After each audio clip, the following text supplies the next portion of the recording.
ये सूत्र का इस्तेमाल नरेंद्र मोदी या अमित शाह के लिए क्यों नहीं होता, इस सवाल का जवाब दीजिए आप। पर बताते हैं कि सूत्रों के हवाले से पता चला है, इनके नेशनल चैनलों पर आप जाकर देखिए। तेजस्वी यादव तो कर अभी सूचना प्रसारण मंत्रालय जो है वो यूट्यूब के चैनलों पर यानी सोशल मीडिया के चैनलों को बंद करा पाए, लेकिन सूचना प्रसारण मंत्रालय नेशनल चैनलों को क्यों नहीं बंद करा रहा है, ये बताइए। नेशनल चैनलों पे जो खुलेआम जहर बिक रहा है, खुलेआम ये जो पॉइजन सप्लाई की जा रही है, खुलेआम जो जहर बांटा जा रहा है हिंदू और मुसलमान के नाम का, नेशनल चैनल के ऊपर सूचना प्रसारण मंत्रालय गाइडलाइन जारी क्यों नहीं करता, इनके ऊपर लगाम क्यों नहीं कसता, सवाल का जवाब दीजिए। आप जगह जगह तो नेताओं की, मंत्रियों की खरीद फरोख्त का धंधा चलाते हैं। आपने इस देश में लोकतंत्र छोड़ ही नहीं रखा है। आपको जब सीबीआई, ईडी और इनकम टैक्स का इस्तेमाल करना होता है तो आप ये बताइए कि आप वोट का इस्तेमाल ही क्यों कर रहे हैं। वोट बंद करा दीजिए, आप हिटलरशाही और तानाशाही खुलेआम कायम करिए ना। आपको डर किस बात का हो रहा है?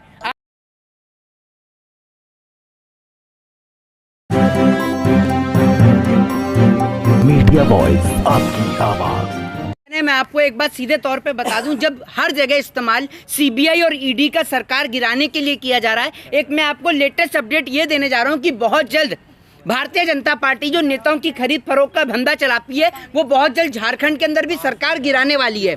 जिस तरीके से झारखंड की हालत जो है बद से बदतर होते जा रहे हैं, वहां पर लगातार सीबीआई और ईडी की लगातार रेड पड़ रही है नेता और मंत्रियों के घर पर। इससे साफ ये जाहिर हो रहा है कि झारखंड के अंदर सरकार गिरने वाली है। लेकिन जहां एक और भारतीय जनता पार्टी और नीतीश कुमार की सरकार चल रही थी, उसे तोड़कर तेजस्वी यादव और नीतीश कुमार की सरकार बनती है, जिससे भारतीय जनता पार्टी बौखला जाती है। भारतीय जनता पार्टी को लेकर, सीबीआई, ईडी और इनकम टैक्स को लेकर तेजस्वी यादव पहले ये बात बोल चुके हैं कि भाजपा के 3 जमाई सीबीआई, ईडी और इनकम टैक्स, और इस बात में कोई दोहराई और कोई गलत बात नहीं है।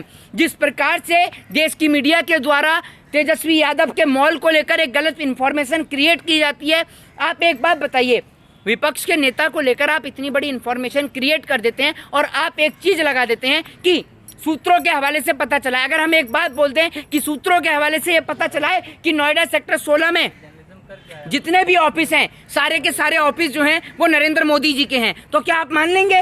ये बताइए आप मुझे। आप सूत्रों के हवाले से पाई हुई चीज सबसे पहले देश की सुप्रीम कोर्ट को, न्यायपालिका को इन सूत्रों के ऊपर लगाम कसनी चाहिए कि आप किसी की भी इज्जत को खराब करने का काम करते हैं, किसी भी विपक्ष के नेता की छवि को खराब करने का काम करते हैं। ये सूत्र का इस्तेमाल नरेंद्र मोदी या अमित शाह के लिए क्यों नहीं होता, इस सवाल का जवाब दीजिए आप। अगर किसी का छवि खराब करने की कोशिश हो रही है तो आपके पास डिफेमेशन का उपाय है ना, डिफेमेशन आप केस कर सकते हैं ना। भाई डिफॉर्मेशन का अगर केस करेंगे तो एक आम आदमी कैसे करेगा, ये बताइए आप मुझे। ये हर किसी के ऊपर बताते हैं कि सूत्रों के हवाले से पता चला है, इनके नेशनल चैनलों पर आप जाकर देखिए। तेजस्वी यादव तो कर अभी सूचना प्रसारण मंत्रालय जो है वो यूट्यूब के चैनलों पर यानी सोशल मीडिया के चैनलों को बंद करा पाए, लेकिन सूचना प्रसारण मंत्रालय नेशनल चैनलों को क्यों नहीं बंद करा रहा है, ये बताइए। नेशनल चैनलों पे जो खुलेआम जहर बिक रहा है, खुलेआम ये जो पॉइजन सप्लाई की जा रही है, खुलेआम जो जहर बांटा जा रहा है हिंदू और मुसलमान के नाम का, नेशनल चैनल के ऊपर सूचना प्रसारण मंत्रालय गाइडलाइन जारी क्यों नहीं करता, इनके ऊपर लगाम क्यों नहीं कसता, सवाल का जवाब दीजिए। क्या सारी गाइडलाइन और सारे रूल्स और रेगुलेशन सिर्फ सोशल मीडिया के लिए बने हैं? नेशनल मीडिया के लिए कोई रूल रेगुलेशन नहीं है, क्योंकि वो सरकार के उससे चलाते हैं। बताइए आप मुझे। आप कह देते हैं सूत्र के हवाले से पता चल रहा है। भाई बिहार के अंदर सरकार चल रही है, आपको आपत्ति क्या है? आपने महाराष्ट्र में प्रजातंत्र का अपमान किया, लोकतंत्र का अपमान करके आपने वहां सरकार बनाई, ठीक है, लेकिन कोई लोग कुछ नहीं बोले। आपने वहां पर रातों रात सरकार गिराने का काम किया। अब आप झारखंड पहुंच गए हैं। आप जगह जगह तो नेताओं की, मंत्रियों की खरीद फरोख्त का धंधा चलाते हैं।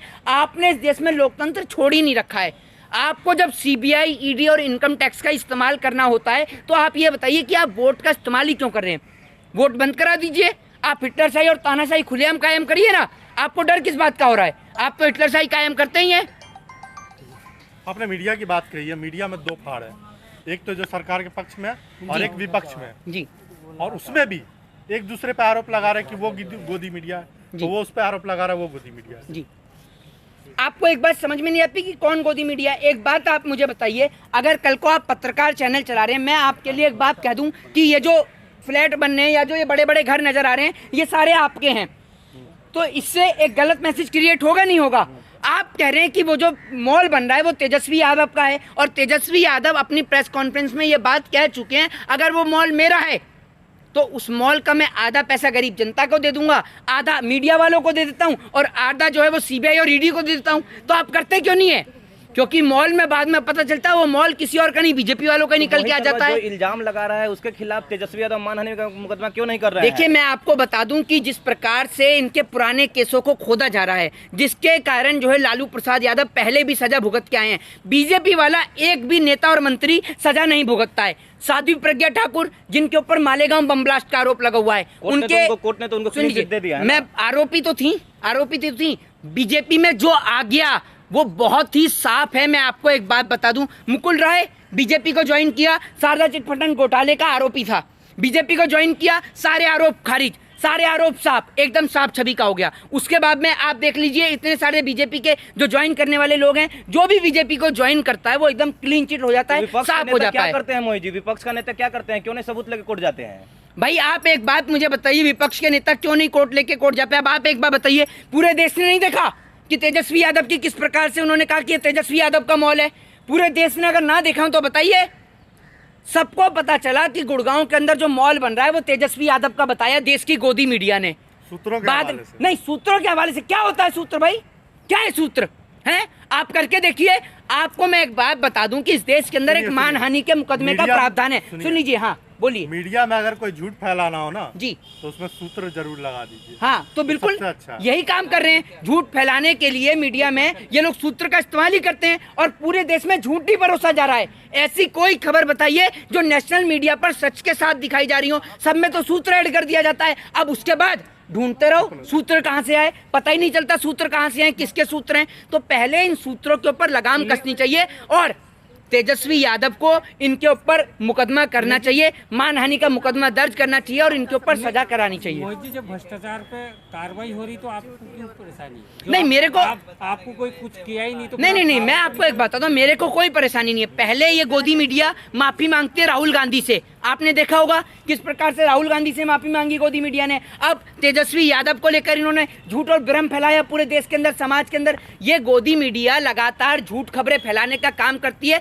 खबरों को वेरीफाइड नहीं करती है। जी न्यूज पे आपने एक खबर देखी होगी जो पहले कुछ समय पहले भी वायरल हुई थी, जिसको लेकर गोदी मीडिया ने माफी भी मांगी थी और कहा था कि हमसे कंटेंट गलती से चला है, गलती हो गई हमसे। वेरीफाइड करते नहीं है खबरों को। इनसे ज्यादा पढ़ी लिखी देश की सोशल मीडिया है जो पहले खबरों को वेरीफाइड करती है और उसके बाद खबरों को चलाती है, क्योंकि सोशल मीडिया के चैनलों को सूचना प्रसारण मंत्रालय लगातार बंद कराने का काम कर रहा है। यूट्यूब, फेसबुक और जो तमाम सोशल मीडिया के माध्यम है जिनके द्वारा एक गरीब आदमी अपनी आवाज को उठाने का काम करता है, देश की सूचना प्रसारण मंत्रालय के द्वारा इन तमाम सोशल मीडिया के चैनलों को बंद किया जा रहा है। या तो आप सोशल मीडिया चलाइए नरेंद्र मोदी जी के पक्ष में, और अगर आप नरेंद्र मोदी जी के विपक्ष में चलाते हैं, विरोध में चलाते हैं, तो आपके चैनलों को सूचना प्रसारण मंत्रालय बंद कर देगा। आपको किसी न किसी तरीके से नोटिस भेजेगा, आपके चैनल को बैन करा देगा पूरी तरीके से। जी यहाँ पे बात गलत करेगा। सूचना प्रसारण मंत्रालय कोई चैनल अगर बंद करता है उसमें कोई ना कोई खामी होती है। ये नहीं कि अपोजिट के आज भी अगर आप यूट्यूब चैनल पे चेक करेंगे हजारों चैनल मिलेंगे। जी, अब मैं आपको एक बात बता दूं, आपने कहा कि खामियां होती हैं, तो क्या खामियां नेशनल चैनल में नहीं होती हैं? ये बताइए, खामियां नेशनल चैनल में नहीं होती हैं? आपका तो चैनल ही इसीलिए चल रहा है कि आप बीजेपी की दलाली कर रही हैं। लेकिन अपने उन पत्रकारों के लिए भी तो सोचिए जो पत्रकार किसान आंदोलन को कवर कर रहे थे, तो उनको उठाकर जेल में भी डाला गया। हमने भी कवर किया, सही हाँ, तो सुनिए, किसान आंदोलन के दौरान क्या पत्रकारों को गिरफ्तार नहीं किया गया? किसान आंदोलन के दौरान पत्रकारों को गिरफ्तार नहीं किया गया? मना करिए आप। अगर आप गलत बोलेंगे और सही सवाल पूछ लो तो दलाल पत्रकार नहीं, है। तो आप काम ही यही कर रही हैं। मैं एक बात बताइए, अगर मैंने झूठ बोला हूं, आप पूछिए पत्रकारों को, क्या किसान आंदोलन के दौरान पत्रकारों को गिरफ्तार नहीं किया गया? क्या उनके चैनलों को बंद नहीं किया गया? क्या एक पत्रकार जो सच्चाई को दिखाने का काम करता है उसको जेल के अंदर बंद कर दिया जाता है? इस देश के अंदर गौरी लंकेश जैसे पत्रकार की हत्या होती है, उसकी एक निष्पक्ष जांच नहीं होती है? क्या आपको नहीं लगता? आपको तो ये दुर्भाग्य होना चाहिए कि आप जैसे पत्रकार, और मैं आपको एक बात बता देता हूं, मैं ये बहुत दुर्भाग्य के साथ बोल रहा हूं कि अगर पत्रकारों को निर्वस्त्र किया जाता है, तो मेरी एक बहन खड़ी है, ठीक है ना, इनको बहन कहने में मुझे शर्म आ रही है, ये गोदी मीडिया की जो पत्रकार खड़ी हैं, ये गोदी मीडिया के पत्रकारों की वजह से पत्रकारों को निर्वस्त्र किया जाता है। यही तो समस्या है मोहित जी कि जो आपके खिलाफ बोल रहा है उसको गोदी मीडिया बोल दे रहे हैं आप। नहीं, आप मेरे को एक बात सुनिए ना, तो आप ये बताइए, एक मेरे भाई ये भी खड़े हैं, ये बताइए जब पत्रकारों को निर्वस्त्र किया गया तो सही किया गया बिल्कुल गलत है? तो क्यों नहीं बोलते आप? आपने एक मिनट आपने किया एक प्रोग्राम जब पत्रकारों को निर्वस्त्र किया गया ये सही बात है? है। बताइए, मध्य प्रदेश में किसकी सरकार है? पूछो आपने सरकार से सवाल। तो जब पत्रकारों को निर्वस्त्र किया जाता है ना, तो वो इसलिए किया जाता है क्योंकि आप जैसे पत्रकार सरकार की दलाली करने में बिजी रहते हैं। सरकार से सवाल पूछने के बजाय आप सत्ता पक्ष से सवाल पूछने के बजाय आप विपक्ष से सवाल पूछते हैं। इसीलिए आपकी वजह से सच्चे पत्रकारों को निर्वस्त्र कर दिया जाता है और आपको तो कोई फर्क नहीं पड़ता क्योंकि आप तो वस्त्रों के साथ खड़े हैं। आपको थोड़ी निर्वस्त्र किया है। आप तो कह रहे हैं जो मोदी जी के खिलाफ दिखाएगा उसको निर्वस्त्र किया है तो सही किया है। आप तो यही कहेंगे। मोदी जी, आपने जिन पत्रकारों की बात कही है तो उनपे सवाल सबने उठाया था कि क्यों किया। अच्छा, आपने शायद नेशनल मीडिया भी नहीं देखा था उससे। अच्छा, तो आप गई वहां पर हैं? आप गए थे ये क्या? बताइए, सुन आप लीजिए। गए थे? अरे सुन लीजिए, मैं पत्रकार हूँ। आप सुन लीजिए, मैं पत्रकार हूँ। हमारा सुन लीजिए, मैं लॉ की पढ़ाई कर रहा हूँ और आप किसी एक वकील को हाथ ला के देख लीजिए। आपकी तरह नहीं है हमारी यूनिटी कि कोई मोदी सपोर्टर होगा, कोई योगी सपोर्टर होगा, कोई राहुल सपोर्टर होगा, कोई सोनिया सपोर्टर होगा। हमारे यहाँ पर सारे, अगर किसी ने व्हाइट शर्ट पहन रखी है और ब्लैक पैंट पहन रखी है तो सारे वकील एक साथ यूनिटी के साथ खड़े रहते हैं। हमारे कोर्ट के अंदर कोई हिंदू, मुस्लिम, सिख, ईसाई नहीं चलता, कोई पार्टी नहीं चलती, कोई रिलीजन नहीं चलता। अगर आपने किसी वकील को हाथ लगाया ना बेवजह तो पूरा वकील एक साथ खड़ा होता है। समझ रहे ना? आपकी तरह हम लोग दलाली नहीं करते। जय हिंद, जय भारत, वंदे मातरम।